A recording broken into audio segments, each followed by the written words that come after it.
Regarde Vincent, me voilà en tenue de travail. Oui, effectivement, tout le monde ne le sait pas, mais parmi les matières premières pour réaliser du verre, il faut du sable. Alors ici, le sable provient de la carrière de Fontainebleau ou encore d'autres carrières situées dans l'est de la France. C'est vrai que ça ressemble au sable que l'on pourrait retrouver sur la plage, mais ce n'est pas du tout le même. Il faut un sable pauvre en fer pour réaliser un verre extra blanc.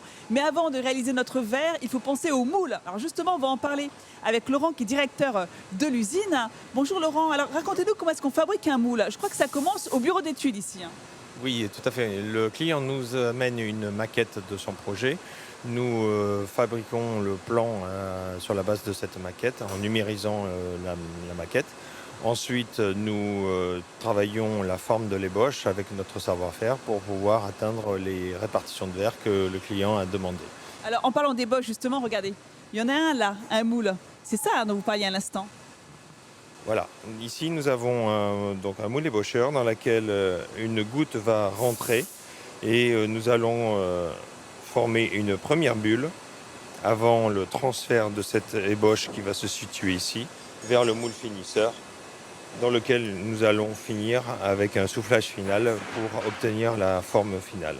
Ah, vous voulez dire qu'en fait, grâce à ce petit passage, de l'air va être projeté, sinon on ne pourrait pas obtenir le creux à l'intérieur de notre flacon, hein. Oui, c'est ça. Donc on a une forme creuse en partant d'une masse de verre pleine. Ici, c'est très important l'entretien des moules, hein. Pourquoi est-ce qu'il faut régulièrement les nettoyer? Pour faire travailler le flacon, dans la machine, nous avons besoin de mettre de la graisse. Et avec le temps et le nombre de cycles répétés, la chaleur, nous avons un encrassement des moules. Et ce qui n'est pas acceptable pour faire un flacon d'une qualité, d'une brillance exigée par nos clients. Alors, on vient d'évoquer la matière première, vous venez de voir les moules. Ce que je vous propose tout à l'heure, eh bien, c'est d'assister à la fabrication des flacons en verre. À tout à l'heure. Ah oui, la fabrication du verre, effectivement, c'est une institution dans la région. Alors là, les amis, je vous ai emmené vraiment à côté des fours. Il fait très chaud, 1550 degrés, c'est très bruyant.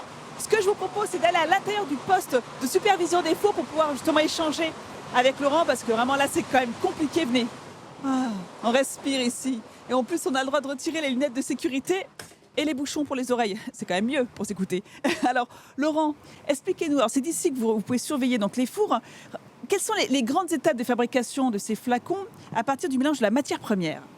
Donc la matière première arrive à l'entrée du four, dans lequel elle est fondue pendant 2 jours, aux alentours de 1500 degrés, 1550 degrés.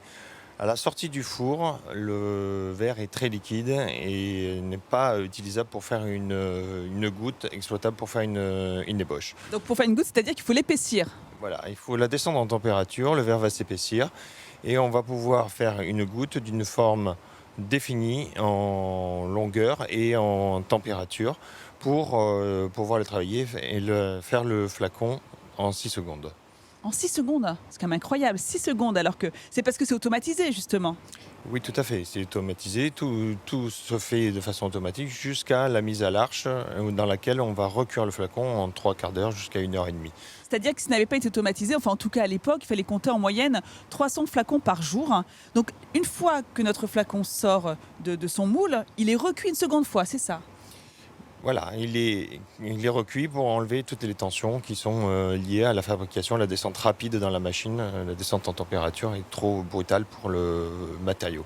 Et il n'est pas pour autant terminé car il y a le tri qui est très très important ici.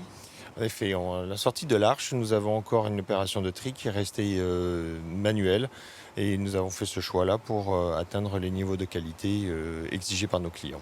Des tris avec parfois des pertes qui peuvent aller jusqu'à 40% de la production, car dans l'univers du luxe, le défaut n'est pas permis, hein, c'est bien ça.